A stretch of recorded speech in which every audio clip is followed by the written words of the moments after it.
Hey everyone, welcome back to another episode of Pop HR. I am your host, Peter Breeze. Today we are tackling three hot topics. I think that they're hot anyway.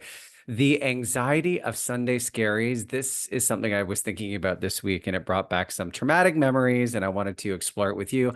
The shift away from traditional emails in corporate communication and that damn Boeing bailout scandal through the lens of the corporate and worker equity. So let's dive into the data, stories, and insights. And before we start, don't forget to rate, subscribe, and email your questions to pophrpod@gmail.com. You can also find me on TikTok, honey. PopHRPod on TikTok. I am there. Okay, let's start with the Sunday scaries. First of all, I want to say this. About 5 years ago, I had a job that gave me so much anxiety that I went to my doctor and basically demanded a lung screening because I thought for sure that I had lung cancer.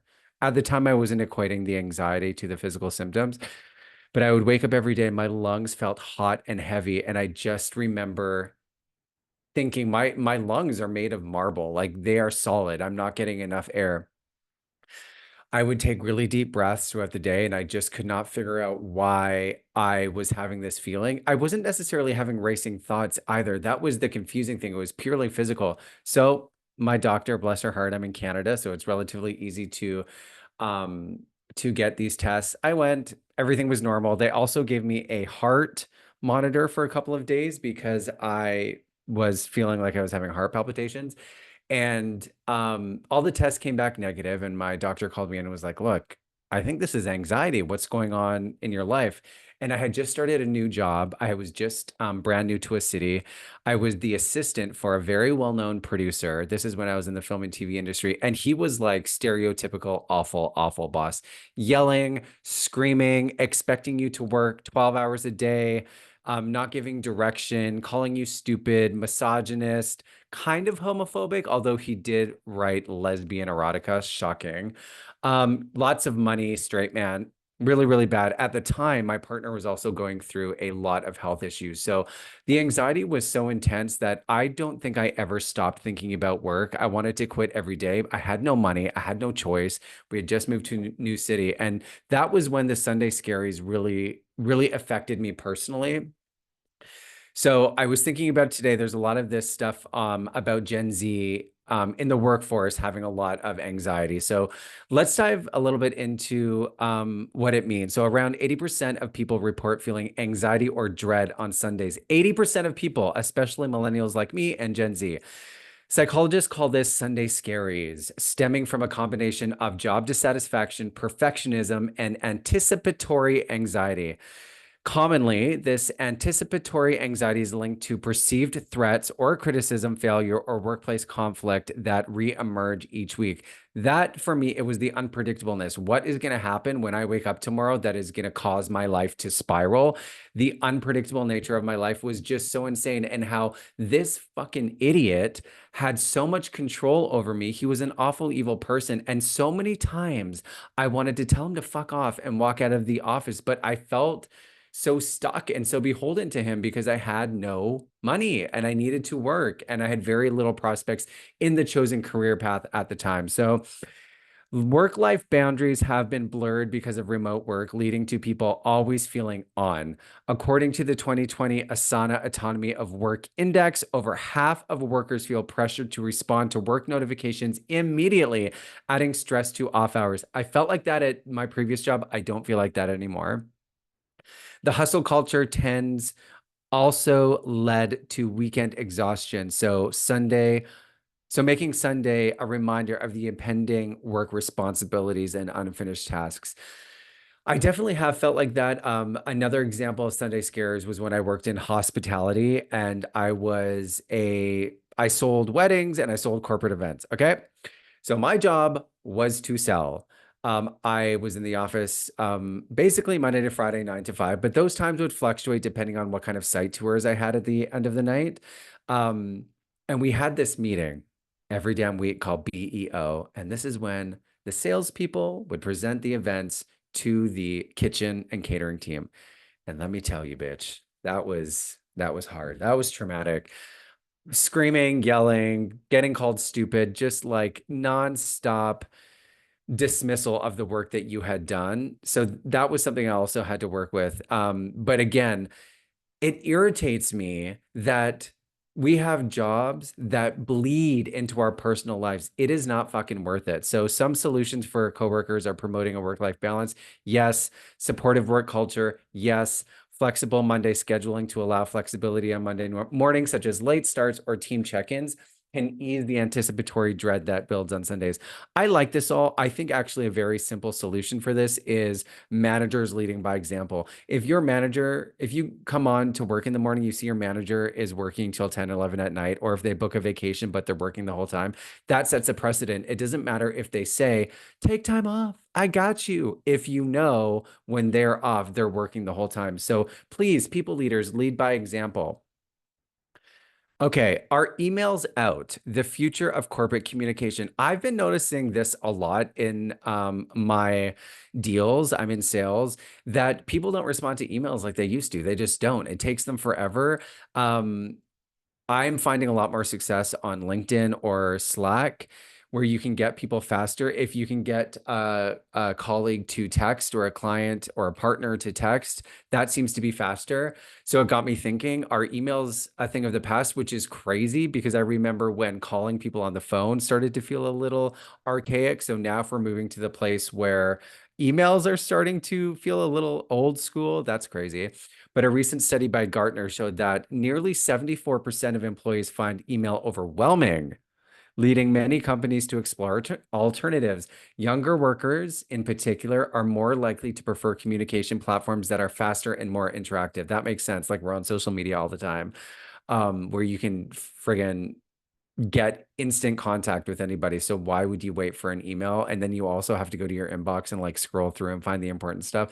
I personally, I'm a zero inbox person. There is nothing left in my inbox at the end of the day. A lot of them are notifications, but if I procrastinate, I get anxiety. So I need to deal with things immediately. The downside to that is sometimes I work too fast and my work is sloppy. So with tools like Slack, Microsoft Teams, and Zoom, the expectation for immediate responses is on the rise, reducing email's role in favor of real-time communication. Makes sense. So obviously, some emerging alternatives are Slack, Teams, Zoom. There's also project management software like Asana and Trello. I've never used Trello. That help people stay on top of tasks, comments, and projects. This is actually for the sales folks. We're finding a lot more success with interactive mutual success plan or a collaboration plan where when you're going through the sales cycle, you're looking for a new HR software. Instead of relying on emails and meetings all the time, you just sort of tag people, pose questions, add comments, and it makes the sales cycle more interactive. And it also alleviates some of the pressure from project managing because you can do it at your own time. You mutually agree on sort of the endpoint, and then everybody sort of adds what they need to in real time. So what this means long term, I mean, I guess companies are transitioning from email to integrated communication platforms, which will see a reduced email dependency. I wonder how this will affect, like going back to the Sunday Scaries, if we're getting like if you see an email come in on your phone, if your notifications are on, by the way, my notifications are never on my phone anytime. Um, I think if you see an email, there's sort of like this process of opening it, reading it, deciding if you want to get back to it now. Whereas if you get a Slack notification, you can respond fast and it's almost like out of sight, out of mind, even if it is like a little bit after hours. Does that actually eliminate the work-life balance? And by eliminate, I mean make it easier because it's a lot faster. It's not something that's building up like an inbox. So ultimately, email may evolve to a more formal, high-level communication tool, interesting for official updates and external correspondence, while messaging platforms will take over day-to-day interaction. Interesting. Okay. Last thing I want to talk about, damn, the Boeing bailout, corporate accountability, this whole scandal. This is something that's driving me crazy. Again, with this higher hierarchical, what is it? There is a pecking order in corporate America, corporate North America, that drives me crazy. So the Boeing scandal, if you don't know about it, they basically had a bunch of friggin' planes that literally crashed and they have been getting government bailouts for the scandal. I want to talk about the corporate bailouts versus worker accountability. So, following several fatal crashes, Boeing received substantial government aid and support to stabilize while facing limited accountability for killing people. Like, what the fuck? A common critique is the government leniency towards major corporations compared to the struggles of small businesses and individual workers who rarely receive such support in times of crisis. So, the corporate bailout versus worker support. In 2020, the US government provided over 17 billion dollars to Boeing under the CARES Act. However, smaller businesses closed at record rates during the pandemic, with over 30% of small business closures reported within the first 6 months. For individuals, the lack of a strong safety net has led to heightened financial stress, with only 39% of Americans able to cover a $1,000 emergency express without borrowing. Um, this is from a recent bank rate survey. This this is so irritating to me for a couple of reasons. The average worker is struggling all over North America. People can't pay their mortgages, they can't pay their bills. Groceries are so expensive. They have so little buffer for any unexpected emergencies that when you go on the fucking news or you go on LinkedIn and you see a company like Boeing getting billions of dollars when they're already a profitable business to get bailouts, there's zero accountability. I'm flying on a fucking Boeing today for work. And I'm like, every time I board these planes, I'm like, what the hell? Why is this still um a business that is up and running and thriving? Can you imagine me or you as an employee doing something that caused somebody death at work or even made them friggin' uncomfortable? What kind of repercussions we would be? No, nobody would be saying, Peter, you know what? You had that accident. It caused extreme devastation in the company. It took the lives of some people. So here's $1 million to help you get through it. And we're here for you no matter what. That would never fucking happen. People died of COVID because they had to go fucking be grocery store cashiers, which I have done in my life. The Amazon workers, the people who make our day-to-day life so goddamn convenient. There is not the same bailout for that. I'm reading Bernie Sanders' book. Do I have it near me? No, I don't. It's okay to be mad at capitalism. And look, I don't know if I'm a socialist, but I definitely agree with going after the rich. This is another side tangent.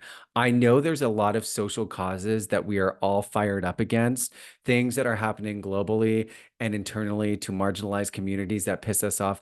But an even bigger threat is the post-capitalism society that we're living in, where the rich get rich and the poor get poor. If we all of us, people, millennials and Gen Z who are pissed off at the system that is keeping us oppressed and broke, rose together and went after the billionaires and the companies, honey, the future would be ours. So fuck Boeing. Like, I mean, do they deserve the bailout? I don't know.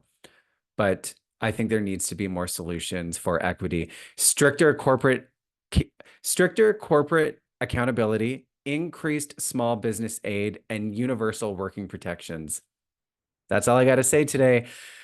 We unpacked the Sunday Scaries. We explored the decline of email in corporate settings and dove into Boeing's bailout and the broader issue of corporate versus worker accountability. Thank you so much for listening. Don't forget to rate, subscribe, and share. And if you have any questions or thoughts, shoot me an email at pophrpod@gmail.com. You can also find me on TikTok, pophrpod. Catch you next time. I will see you on Monday. I love you so much. See ya. Bye. Kisses.